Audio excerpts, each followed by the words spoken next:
Praise the lord. మన ప్రభువును నిజరక్షకుడైన యేసుక్రీస్తు నామములో మీ అందరికీ శుభాలు కలుగునుగాక. మీరందరూ బాగున్నారా? క్షేమంగా ఉన్నారా? మరొక వాగ్దానం వినడానికి ప్రభు మనందరికీ ఇచ్చిన గొప్ప కృప. లేఖన భాగాలు తెరిచి మీకా గ్రంథము 7వ అధ్యాయము 15వ వచనము, నేను జనులకు అద్భుతములను కనపరుతును. I will show unto him marvellous things. Praise the lord. ప్రభు అంట మన జీవితంలో అనేక శ్రమలతో బాధపడుతున్న మనతో ఆయన చెప్తున్న వాగ్దానము, నేను మీ మధ్యలో అద్భుతాలు చేస్తాను. మీ కుటుంబంలో ఎదురవుతున్న సమస్య కావచ్చు, నీ రోగభరితమైన పరిస్థితి కావచ్చు, నువ్వు ఎదుర్కొంటున్న భారభరితమైన పరిస్థితులు ఏదైనా ఉండొచ్చు.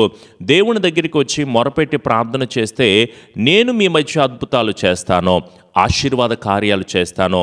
ఎదురు చూస్తున్నావు కదా, నా పట్ల కూడా కార్యాలు జరగాలి పాస్టర్ గారు. నేను కూడా జీవితంలో ఉన్నతమైన స్థితిలోకి వెళ్ళాలి, నాకు కూడా సీటు రావాలి, నాకు కూడా మంచి పొజిషన్లో వెళ్ళాలి, నేను చేస్తున్న వ్యాపారంలో వృద్ధి రావాలి. ఇలా అనేక సమస్యలతో శోధనలతో బాధపడుతున్న నీ బ్రతుకులో ప్రభువే అద్భుతాలు చేయగలిగిన వాడు. ఆయన ఒక్కడు మాత్రమే నీ కుటుంబాన్ని లేవనెత్తగలిగిన వాడు, నిన్ను బలపరచగలిగిన దేవుడు. మరి మనం ఎదురు చూస్తున్నాం కానీ నిజంగా మన పట్ల అద్భుతాలు జరిగించబడతాయా? మనకు సాధ్యము కావట్లేదు, కానీ సమస్తమును సాధ్యపరిచే దేవుడు మాట్లాడుతున్నాడు కదా. నేనున్నాను కదా, నువ్వెందుకంత కలవరపడుతున్నావు? నోవాహుకి జలప్రళయం వచ్చినప్పుడు దేవుడే కదా రక్షించింది.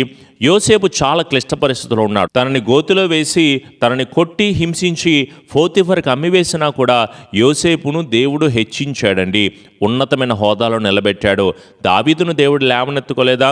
గొర్రెలు కాచుకునే దావీదునే దేవుడు లేవనెత్తి రాజుగా తర్వాత చక్రవర్తిగా నియమించలేదా? యెహోషువ ప్రార్థన చేస్తే సూర్యచంద్రులు నిలిపాడని, యేష్కేలు ప్రార్థన చేస్తే ఎముకల్లో అంట జీవం కలిగిందంట. ఈరోజు మరి నువ్వు దేవుణ్ణి అడిగితే నీ సమస్య పోదంటావా? నీకున్న బాధ పోదంటావా? నీవు పడుతున్న ఇబ్బందికరమైన పరిస్థితుల నుంచి విడుదల పొందుకుని సంతోషభరితమైన స్థితిలోకి నీవు నీ కుటుంబం తప్పకుండా మార్చబడతా ఉంటుంది. ఏలియా ఒక్కడే ఉన్నాడు, కానీ ఆకాశం నుంచి అగ్నిని దింపి ఏలియా పక్షాన దేవుడు ఉన్నాడు. వాక్యం వింటున్నప్పుడు నేను ఒక్కడనే ఉన్నాను పాస్టర్ గారు, ప్రార్థనా సమూహంగా నా కుటుంబం ఎవరు ప్రార్థన చేయరు, ఒంటరిగా ఉన్న నా కుటుంబం కోసం, నా కుటుంబ రక్షణ కోసం ప్రార్థన చేస్తున్నాను, క్షేమాభివృద్ధి కోసం దేవుని సన్నిధిలోనే వేడుకుంటున్నాను, విజయం పొందుకుంటానా కలుగుతుందంటే నువ్వేం కలవరపడాల్సిన అవసరం ఏం లేదు కదా. దేవుని దగ్గర మొరపెట్టి మనం చేస్తున్న ప్రార్థనను ఒక్కడవే ఉన్నా సరే నీ పక్షాన ఉన్నవాడు లోకములో ఉన్నవానికంటే ఘనుడు గొప్పవాడై ఉన్నాడు. దానియేలు కూడా ఒంటరివాడే, కానీ సింహాల బోనులను మూసి అతడి పక్షాన దేవుడే మాట్లాడాడు కదా. షడ్రకు మేషకు అబేద్నెగోల్ని అగ్నిగుండంలో వేసిన దేవుడు రక్షించాడు, సంరక్షించాడు, కృప చూపించాడు, ఆశీర్వాదకరంగా నడిపించాడు. దావీదుకు శక్తినిచ్చిన, యేష్కేలుకు శక్తినిచ్చిన, ఏలియాకు శక్తినిచ్చిన, ఎస్తేరు పక్షాన ఉన్న ఇలా అనేక మంది వ్యక్తులు వారి పక్షాన దేవుడు ఉన్నాడు కాబట్టే ఘనమైన కార్యాలు, ఆశ్చర్యకరమైన కార్యాలు, అద్భుత రీతిలో వాళ్ళు నడిపించబడుతున్నారు. మరి నీ సమస్య ఏ పాటిది?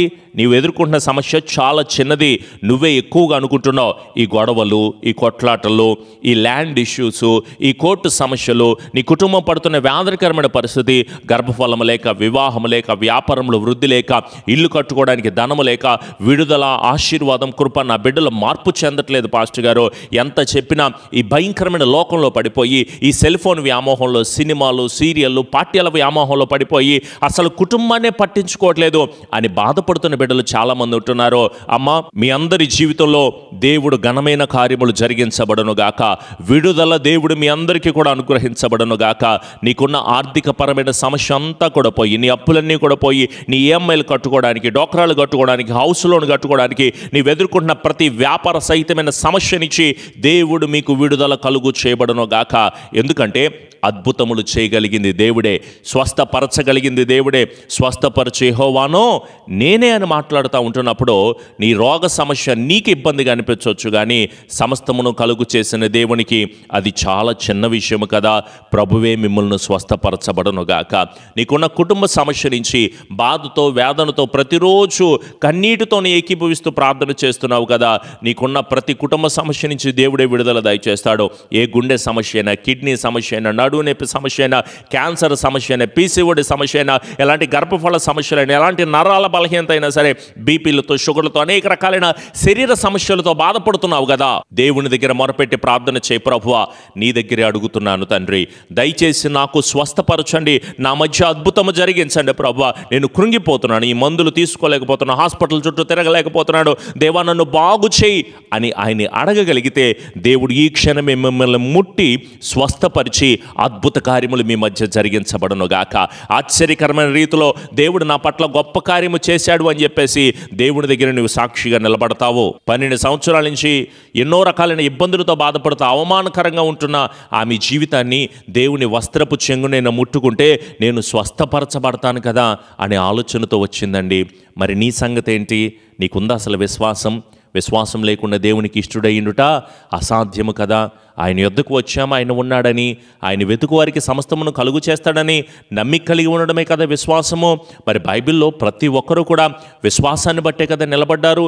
విశ్వాస సహితమైన ప్రార్థన రోగిని స్వస్థపరుస్తుందని మరి వింటున్నాం కదా. అయినా సరే మనలో మార్పు లేకపోతే ఎట్లా? నా దేవుడు నన్ను ఎలాగైనా బాగు చేస్తాడో, నేను ఆయన దగ్గర మొరపెట్టుకుంటున్నాను, ఆయన దగ్గరే వేడుకుంటున్నాను, నాకు విడుదల ఇస్తాడో అనే నమ్మిక ఎందుకు లేదు? యాయిరు కుమార్తెను బట్టి అందరూ ఏడుస్తూ ఉండట ఆయన అన్నాడు, నాకు మీరు స్థలం ఇవ్వండి. ఈ ఏడ్చేవాళ్ళు, బాధపడేవాళ్ళు, ఇబ్బంది పడేవాళ్ళు, గొళ్ళు చేసేవాళ్ళు, వీళ్ళందరినీ చూసి ఆయన అన్నాడు, మీరు బయటికి వెళ్ళిపోండి, నాకు ముందు స్థలం ఇచ్చినట్లయితే అద్భుత కార్యములు ఇక్కడ జరుగుతాయి. ఈమె నిద్రించుచున్నదే కానీ ఈమె మరణించలేదన్నాడు ఆయన. నిజమే, నీవు పడుతున్న బాధ నీకు ముగింపు కాదు, నీ చావుకి కారణము కాదు. నీ ఇబ్బందికరమైన పరిస్థితులతో నువ్వు ఏడుస్తూ కన్నీటితో ఇదే నీ జీవితం అయిపోయింది, ముగింపు అని అనుకోవాల్సిన అవసరం లేదు.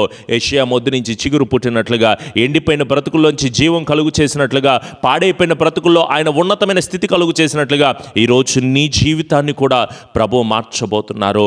నీ వివాహాలు జరుగుతాయి, నీ ఉద్యోగ సమస్యల నుంచి విడుదల పొందుకుంటావు, నీ వ్యాపారం అత్యున్నతమైన కృపచేత నడిపించబడడానికి అవకాశం ఉంటుంది. ఎవరో ఏదో చెప్తున్నారని దిగులు పడద్దో. నన్ను అనేక రకాలైన అవమానకరంగా చూస్తున్నారు పాస్టర్ గారు, తట్టుకోలేకపోతున్నావు అంటే ఏం భయపడద్దు. నీ అవమానానికి ప్రతిగా రెట్టింపు ఘనతనిచ్చి ప్రభు నేను నడిపించబోతున్నారు. తగిన సమయ కాలమందు దేవుడు మిమ్మల్ని హెచ్చించి అత్యున్నతమైన కృపలో నడిపిస్తారు. శ్రేష్టమైన బహుమానాన్ని నీ కోసం ఆయన సిద్ధపరిచి ఉంచాడో. ఆయన్ని నమ్ముకో, ఆయన నీ కార్యము నెరవేరుస్తాడో. మీరు బలహీనులు కాక ధైర్యము కలిగి ముందుకు సాగండి. అనేక జనులు ఎదుట, వారి కన్నులు ఎదుటే నిన్ను ఆయన గొప్ప చేస్తాడు. మీకు క్షేమాభివృద్ధిని కలుగు చేస్తాడు. మిమ్మల్ని ఆయన రక్షిస్తాడు. యేసు నామములోనే అద్భుత కార్యములను చూడబోతున్నావు. దేవుడే మన జీవితంలో ఇస్తున్న ఆశ్చర్యకరమైన వాగ్దానము కదా. నేనే కనపరుస్తానో, నువ్వేం దిగులు పడదు. అలనాడు చేపలు పట్టుకునే వారి పట్ల దేవుని చెప్పిన మాట ప్రకారంగా వాళ్ళు వెళ్ళి వలవేశారు, అద్భుతాలు చూడగలిగారు. కానా విందులో దేవుడు నీటిని ద్రాక్షరసంగా మార్చాడు. జనులే ఆశ్చర్యపోయాడు. ఆ విందు యజమానే ఆశ్చర్యపడే విధంగా దేవుడు అక్కడ మిరాకిల్స్ని జరిగించాడో. నీ జీవితంలో జరుగుతాయి, నీ కుటుంబ జీవితాల్లో జరుగుతాయి. పాపమును వదిలిపెట్టు, అతిక్రమను వదిలిపెట్టు, ప్రార్థన చేయి, విశ్వాసంలో నిలబడు, నమ్మిక కలిగి దేవుని వేడుకో. సమృద్ధికరమైన కృపచేత నీవు నీ కుటుంబాలు నింపబడడానికి బలమైన కృప దేవుడు మీకు అనుగ్రహించబడనుగాక. రండి, తలలు వంచండి, కనులు మూసుకుని ప్రార్థన చేద్దాం. ఒకే మాట ప్రార్థన చేయండి ఈరోజు అంతా కూడా. ప్రభువా, నా కుటుంబాల్లో ఆశీర్వాదం ఇస్తానన్నావు కదా ప్రభువా, నీ వాగ్దానము ద్వారా అద్భుత కార్యాలు జరిగిస్తారని ఎదురు చూస్తున్నాం ప్రభువా. మార్వలెస్ థింగ్స్ని మా పట్ల జరిగించండి తండ్రి అని దేవుని దగ్గర ప్రాధేయపడుతూ వేడుకుందాం. తలల వంచి కళ్ళు మూసుకుందాం. కృప కలిగిన దేవా, జీవము కలిగిన దేవా, ప్రభువా, మేమేపాటి వారము తండ్రి, ఏ స్థితి కలిగిన వారం ప్రభువా, అయినను నీ మాట ద్వారా మాతో ప్రతిరోజు మాట్లాడి మమ్మల్ని బలపరిచి స్థిరపరుస్తున్నందుకు స్తోత్రాలు ప్రభువా. ఆశ్చర్యకరమైన రీతిలో నీ బిడ్డలను నిలబెట్టమని, నడిపించమని, బలపరచండి ప్రభువా. దయచేసి మీ మిరాకిల్స్ని బిడ్డల జీవితాల్లో జరిగించండి. ఎదురు చూస్తున్నారు ప్రభువా, కన్నీటితో ప్రార్థన చేస్తున్నారు. అయ్యా, భారభరితమైన స్థితిలో నీ యొద్ద వేడుకుని మొరపెడుతూ ఉండగా దయచేసి వారి పట్ల గొప్ప కార్యములు జరిగించమని, వారి రోగ సమస్యలు, వారి కుటుంబ సమస్యలు, వారి ఇబ్బందికరమైన పరిస్థితుల్లో, ఎగ్జామ్స్ రాస్తున్న బిడ్డలకి, అలాగే ఇంటర్వ్యూస్ ఫేస్ చేస్తున్న బిడ్డలకి, ఇల్లు కట్టుకుంటున్న బిడ్డలకి, వివాహ విషయంలో, వ్యాపార విషయంలో, గర్భఫల విషయంలో, విడుదల, స్వస్థత, ఆశీర్వాదం విషయంలో చాలా రకాలుగా ఎదురు చూస్తున్న బిడ్డలందరికీ కూడా ప్రభువా నీ మహోన్నతమైన దీవెన కలుగు చేసి స్థిరపరిచి ఆదరణ దయచేసి దీవించమని, అలాగే మందిర నిర్మాణాలు జరుగుతున్నాయి ప్రభువా, దేవా నీ సహాయమును మీరు అనుగ్రహించి, మందిరాల ఎక్స్టెన్షన్ విషయంలో కూడా నీ కృపా క్షేమమును బలమును సహాయమును మా అందరికీ కూడా మీరే కలుగు చేసి స్థిరపరిచి ఆదరణ దయచేసి మేలుల చేత మమ్ములను మా కుటుంబాలను నింపి స్థిరపరిచి కృప దయచేయమని ఈ పరిచర్య, ఈ వాగ్దాన పరిచర్య, ఈ యూట్యూబ్ పరిచర్య అనేక మందికి రీచ్ అవుటకు కూడా ప్రభువా నీ సహాయమును మా అందరికీ కూడా అనుగ్రహించి స్థిరపరిచి కృప దయచేయమని మా ప్రియ రక్షకుడైన యేసు నామములో అడుగుచున్నాము తండ్రి, ఆమెన్. మన తండ్రి అయిన దీవెన, కుమారుని యొక్క కృప, పరిశుద్ధాత్మని యొక్క అన్యోన్య సహవాసపు సన్నిధి ఎల్లకాలము దేవుని ఆత్మ బిడ్డలకు కుటుంబాలకు తోడయుండి నడిపించి స్థిరపరిచి ఆదరణ దయచేయబడును గాక. ఆమెన్. యేసు రక్తమే జయం, సిలువ రక్తమే జయం. ప్రభు యేసు నామములో సంపూర్ణ జయము, అపవాది క్రియలకు అనంత నాశనమును కలుగును గాక. ఆమెన్. మీ అందరికీ కూడా ప్రభుపేట ప్రత్యేకమైన వందనాలు. అలాగే ఛానల్ని సబ్స్క్రైబ్ చేసుకోండి, వాక్యాన్ని లైక్ చేయండి, అలాగే మీ స్నేహితులకి బంధువులు కూడా వాక్యాన్ని షేర్ చేయండి. మీ